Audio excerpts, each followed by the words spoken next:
officers' use overall deadly force was legally justified and largely consistent with the Department policy.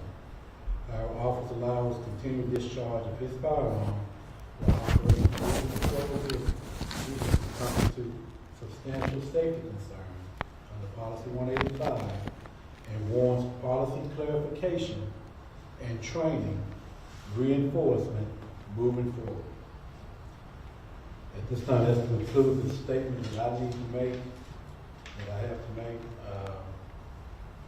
We want to be able to, as a community, small community, and this incident with Mr. Lawrence, this type of incident, it impacts a community of this size. Someone knows someone that knows someone. We're not here to go out and, these kind of incidents, we are trying to avoid. But, the loss of life, we don't take that lightly. And that's something that we want to try to do, preserve life. We're currently looking into having more less lethal options at our disposal. And I believe that would be a big help in the future on incidents such as this nature. At this time, I don't want to have any questions, but I'll answer a few questions before we conclude. Yes, had Officer Lowry stayed on staff, after the findings that you just gave, what would have been the course of action for you? According to our policy, with him, it's not really determined because our policy is not clear. It falls up under the Unsafe Act. Like I said, the shooting from the vehicle, we need to address that in our use of force. So I really can't say what would have been the disciplinary action.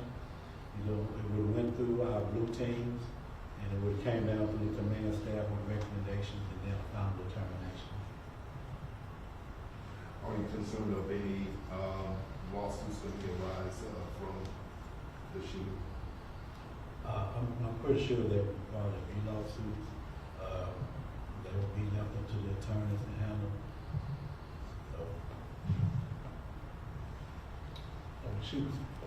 You mentioned, there were some lessons learned. You want to fix the way, with deadly force and shooting out of the vehicle. Under your administration, what do changes look like for you if you've been having the wheel spinning as to what that looks like?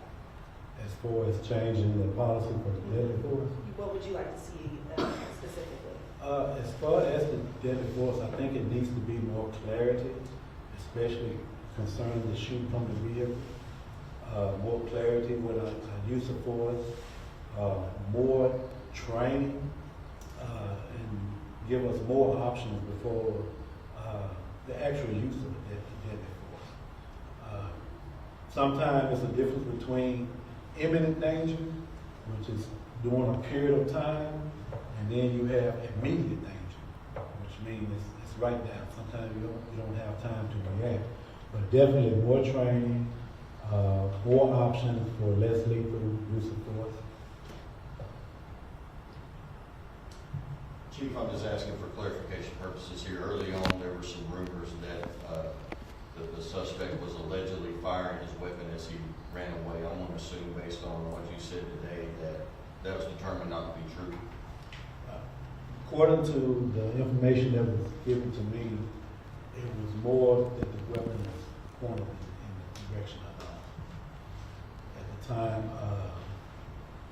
that when he had not fired his weapon at the time, he had hit the vehicle and was running into the vehicle. He fired his weapon at any time? I don't think he ever did. I don't think his weapon was fired. He didn't fire. Yes, sir. You stated that the officer identified a Draco-style weapon. First of all, was it a single officer responding to